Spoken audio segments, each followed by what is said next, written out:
Who's gonna win? Join me and find out.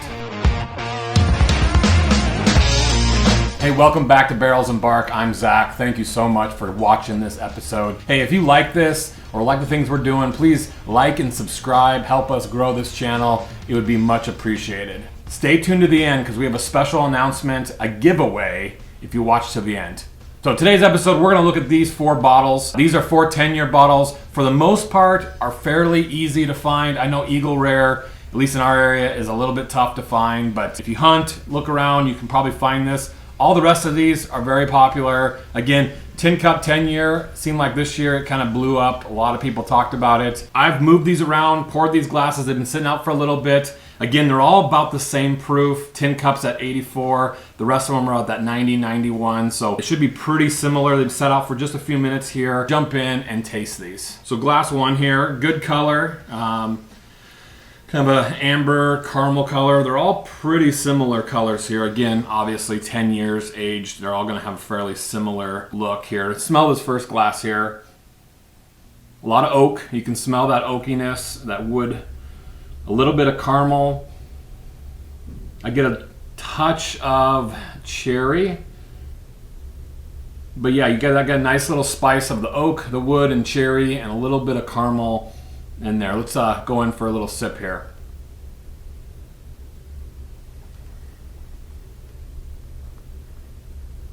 Again, very, very sweet. Get a lot of that oak, that age in there, a lot of that caramel. Good mouthfeel, it definitely coats the mouth. You can get that little bit of that spice kind of in the back of your tongue right there. Definitely, the finish is really nice actually. You get a lot of that caramely, oily, almost like a fatty richness on the back end there. And a lot of that cherry kind of comes out kind of towards that back end finish. So really good. All right, glass number 2. Good coating on here. Not great legs. I think if I go back to this first one has probably a little bit more longer legs here as it drips. Second glass, not too bad. So the second one here definitely has more fruitiness up front. Not as much oak or wood. You get a little bit more caramel. It's not as strong as glass 1. It definitely has a good smell, a good aroma, but it's not as strong a scent. You get a lot more of kind of that fruitness, kind of candy-coated fruit. A little bit more of the oak kind of comes in the back there, but decent aroma, decent smell here. Let's go for a sip.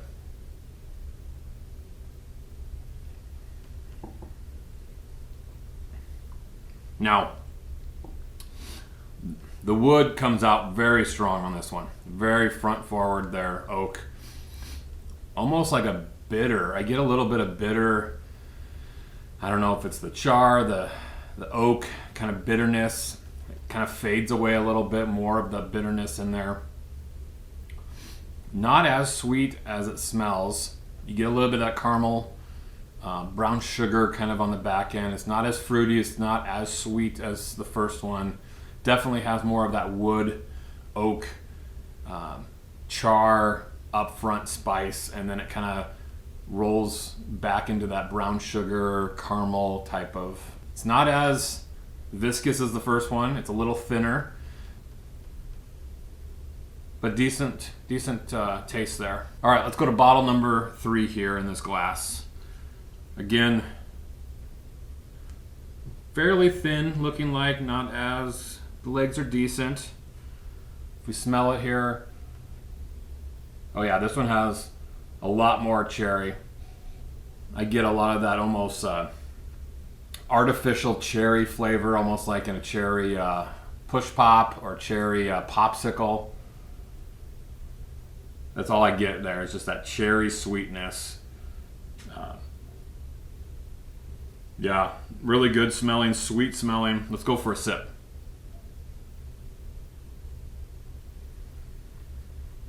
A lot of sweetness. A lot more oak coming through, that age, 10 years. Right up front, that cherry melted push pop, that kind of candy flavored cherry, rolls into vanilla, brown sugar, and then kind of on the back, as it hits the back of your tongue, you get more of that spice, that oak.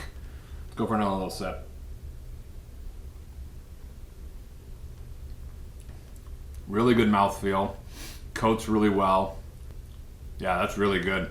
Get a little bit more of that burn as it finishes. You kind of feel that little bit of that burn there with the alcohol. But yeah, really good sweetness up front. Cherry, vanilla, oak on the back, and nice little glass. All right, glass number 4 here. Again, this one almost looks a little darker. I can't tell with the lighting in here, but good coating as I swirl it here. Nice legs. Let's go for a smell.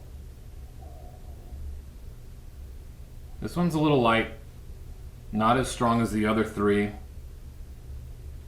You get a little bit of a nice balance of that charred oak with almost the beginning part. If you ever made caramel, that brown sugar as it's just starting kind of to dissolve, it kind of almost has that smell where it's not burnt, but it's just kind of turning. It's not quite sweet, but you kind of get that caramel brown sugar transition.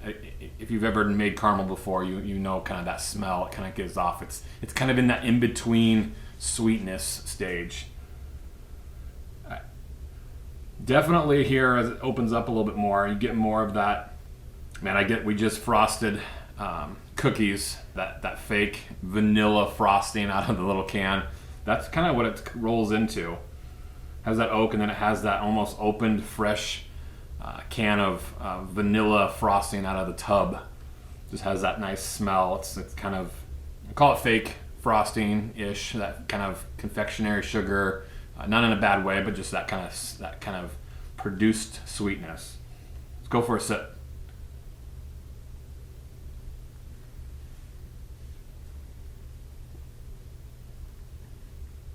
Wow.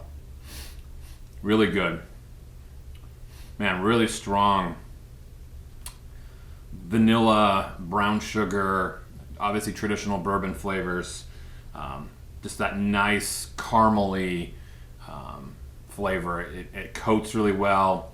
And then it just transitions a little bit as it kind of travels back in the back of your palate to a little bit of that almost ripe fruit.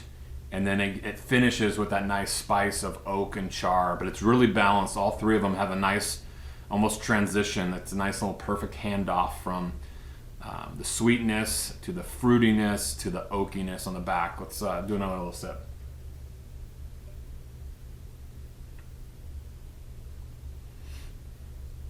Really good coating. Man, it just coats the entire side of your mouth.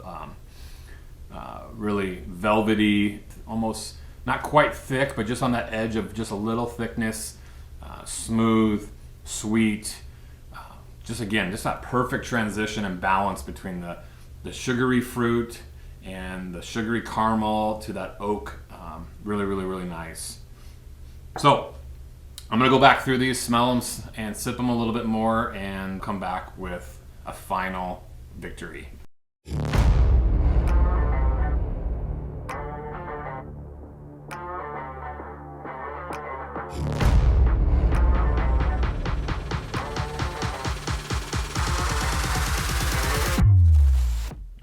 So we're back now. After letting them kind of sit a little bit, sipping them, smelling them, going back through again and kind of taste testing and smelling them. What's crazy about this is all 4 of these have some very unique flavor profiles. Again, all being 10 years, you'll see that they all have a little bit different notes, different mouthfeels, and none of these are bad bourbons by any means.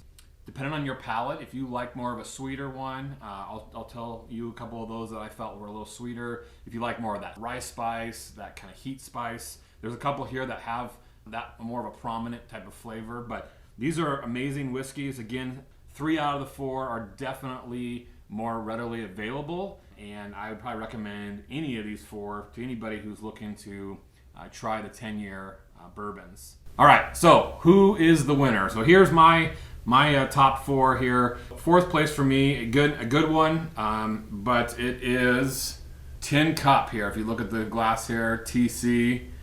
Tin Cup comes in here at number 4. It's 84 proof, so it has a little less there. It's a little thin, but again, still a good bourbon. Easy to find. It came in 4th place. 3rd place for me is, wow, Eagle Rare.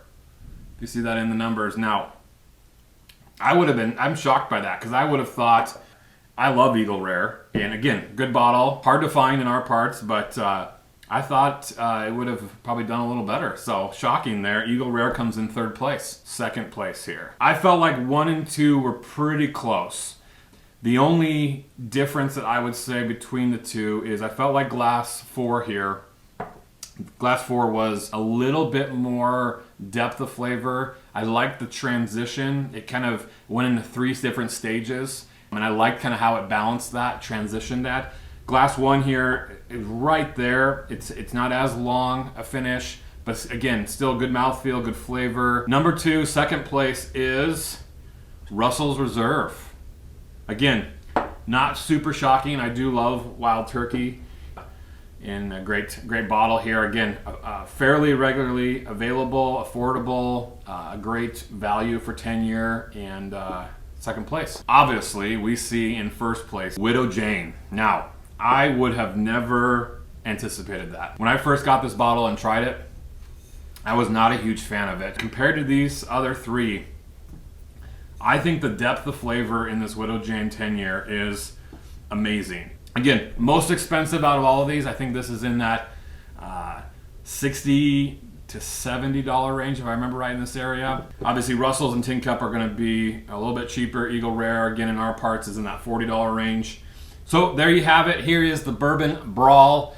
Widow Jane coming out 1st place. Again, if you haven't had this one, try it. It's definitely a fun bottle. We are trying to break 100 subscriptions. And again, for some of you, you have thousands and thousands of subscriptions, so the 100 mark isn't that big a deal, but we're trying to break that, grow this channel more and more. And so again, if you haven't liked and subscribed, please do. For the first 100 subscribers, anyone who subscribes in that first 100 mark, we're actually going to give away one of these Bourbon Barrel Staves 3-glass flight board. We're going to give one of these away to anybody who subscribes in the first 100, and we'll draw one winner and send this out. Please like, subscribe, and follow. Join us on the flavor trail of bourbon and barbecue. Take care.